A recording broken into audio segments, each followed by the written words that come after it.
নমস্কাৰ বন্ধু বান্ধৱীসকল, আজি আমি আলোচনা কৰিম BTCৰ LP আৰু UPৰ ৰিক্ৰুটমেণ্ট সম্পৰ্কত। আপোনালোকে নিশ্চয় জানে BTCৰ ক্ষেত্ৰত LP আৰু UPৰ ডকুমেণ্ট ভেৰিফিকেশ্যনৰ কামখিনি শেষ হ'ল। গতিকে এতিয়া সকলোৱে জানিব বিচাৰিছে যে কেতিয়াকৈ প্ৰভিজনেল মেৰিট লিষ্টবিলাক প্ৰকাশ পাব আৰু কেতিয়ালৈকে নিযুক্তি হ'বগৈ। আপোনালোকে নিশ্চয় জানে যে ইলেকশ্যনৰ অধিসূচনাৰ কাৰণে কিছুদিন ফিজিকেল ডকুমেণ্ট ভেৰিফিকেশ্যনৰ কাম বন্ধ আছিল, কিন্তু পিছত পুনৰ আৰম্ভ হৈ LP আৰু UPৰ BTCৰ ভিতৰৰ কেণ্ডিডেটে হওক, BTCৰ আউটছাইড BTCৰ সকলোৱে ডকুমেণ্ট ভেৰিফিকেশ্যনৰ কামখিনি শেষ হ'ল। যদি আমি পূৰ্বৰ বছৰবিলাকত চাওঁ, ফিজিকেল ডকুমেণ্ট ভেৰিফিকেশ্যন শেষ হোৱাৰ পিছত 15 দিনৰ পৰা 20 দিনমান সময় লাগে, খুব বেছি এমাহমান সময় লাগে। গতিকে এইবাৰ যদি তেনেধৰণৰ হয়, গতিকে জুলাই শেষৰ ফালে অথবা আগষ্টৰ প্ৰথম সপ্তাহৰ পৰা প্ৰভিজনেল মেৰিট লিষ্টবিলাক ওলোৱাৰ সম্ভাৱনা আছে।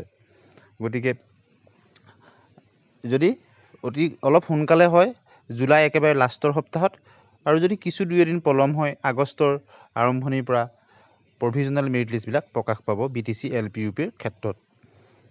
গতিকে যিহেতু প্ৰাৰ্থীৰ সংখ্যা আবেদনকাৰী সিমান বেছি নহয়, সেইকাৰণে বহুত সময় লাগিব বুলি আমি ক'ব নোৱাৰোঁ, আৰু BTCৰ ক্ষেত্ৰত কামখিনি নিৰ্দিষ্ট সময়তে আগবাঢ়িছে। আপোনালোকে নিশ্চয় জানে যে এইবাৰ আউটছাইড BTCৰ কাৰণেও যথেষ্ট প্ৰাৰ্থীয়ে আবেদন কৰিছিল, আৰু বহুতেই জানিব বিচাৰে যে আউটছাইড BTCৰ প্ৰাৰ্থীসকলে প্ৰকৃততে নিযুক্তি পাব নে নাপাব। এই ক্ষেত্ৰত এডভাৰটাইজমেণ্টত উল্লেখ আছিলে যে BTCৰ প্ৰাৰ্থীসকলক প্ৰাধান্য দিয়া হ'ব, কিন্তু আউটছাইড BTCৰ প্ৰাৰ্থীসকলকো যদি নিযুক্তি নিদিওঁ বুলি ভাবিছে তেতিয়া তেওঁলোক ভেৰিফিকেশ্যনলৈ নামাতিলেহেঁতেন। গতিকে এই ক্ষেত্ৰত এটা কথা আমি স্পষ্টভাৱে ক'ব পাৰোঁ যে আউটছাইড BTCৰ প্ৰাৰ্থীসকলেও ইয়াত নিযুক্তি পাব, কিন্তু সকলোবিলাক পোষ্ট বা ক্ৰাইটেৰিয়া মিলাই দিবৰ কাৰণে কেৱল BTCৰ প্ৰাৰ্থীসকলেই যথেষ্ট নহয়। গতিকে আউটছাইড BTCৰ প্ৰাৰ্থীসকলেও নিশ্চয় সুযোগ পাব। সেইকাৰণেইতো আউটছাইড BTCৰ LPৰ ক্ষেত্ৰতে হওক UPৰ ক্ষেত্ৰতে ভেৰিফিকেশ্যনত মাতিছে, আৰু বহু দূৰৰ প্ৰাৰ্থী গৈ তাত ভেৰিফিকেশ্যন কৰিছে, আৰু বহু প্ৰাৰ্থী সেই সময় নটিফিকেশ্যন সম্পৰ্কতে হওক অন্যান্য সম্পৰ্কতে আমি যেনেদৰে পাৰোঁ সহায় কৰিবলৈ চেষ্টা কৰিছিলোঁ। গতিকে BTCৰ ক্ষেত্ৰত অসম চৰকাৰতকৈ হয়তো আগতেই যদি নিযুক্তি হৈ যায়, গতিকে তেতিয়াহ'লে নিশ্চয় বহুত ভাল হ'ব, অভাৰলেপিঙৰ সমস্যাটো নাথাকিব। আৰু যি গতিত আগবাঢ়িছে, এটা কথা আমি ক'ব পাৰোঁ যে অসম চৰকাৰৰ যিহেতু আপোনালোকে নিশ্চয় গম পালে LP আৰু UPয়ে হওক বা ADRৰ ক্ষেত্ৰতে হওক, অসম পুলিচৰে হওক, এপ্ৰিল মাহৰ আগতে সকলোখিনি কাম আৰম্ভ হ'ব, সম্পূৰ্ণ হ'ব বুলি কৈছে, আৰু ছেপ্টেম্বৰ মাহৰ পৰা হ'ব। গতিকে BTCৰ ক্ষেত্ৰত তেনেকুৱা ধৰণৰ কথা কোৱা হোৱা নাই LP বা UPৰ ক্ষেত্ৰত। এই ক্ষেত্ৰত BTC প্ৰশাসনে যিহেতু যিবিলাক পোষ্ট এডভাৰটাইজমেণ্ট কৰিছে তাত SIU এপ্ৰুভেলৰ কথা এইবিলাক নিশ্চয় এডভাৰটাইজমেণ্ট হোৱাৰ আগতেই আছে, আৰু ইয়াৰ উপৰিও ইয়াত বহুতে জানিব বিচাৰে যে কিবা আদালতৰ ইয়াত বাধা আছে নেকি।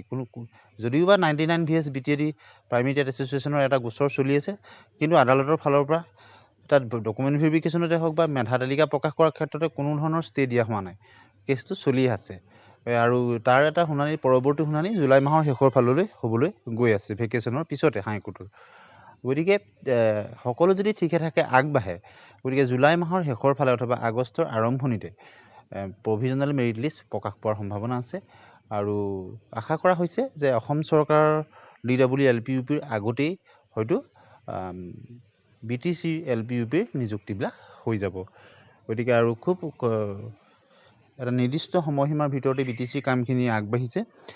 গতিকে সকলো প্ৰাৰ্থীয়ে আশা কৰি আছে, আৰু যদি আগতীয়াকৈ নিযুক্তি হৈ যায়, মেৰিট লিষ্ট ওলাই যায়, সকলো প্ৰাৰ্থীৰ কাৰণেই ভাল হ'ব, অভাৰলেপিং নহ'ব, অন্ততঃ টেট উত্তীৰ্ণ প্ৰাৰ্থীসকলৰ কাৰণে এটা ভাল হ'ব।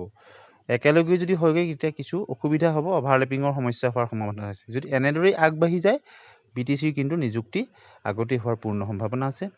আমিও শেহতীয়া নটিফিকেশ্যন BTCৰ ফালৰ পৰা যদি আহে বা অফিচিয়েল যদি কিবা খবৰ আহে, আমি নিশ্চয় জনাবলৈ আপোনালোকক চেষ্টা কৰিম। আছাম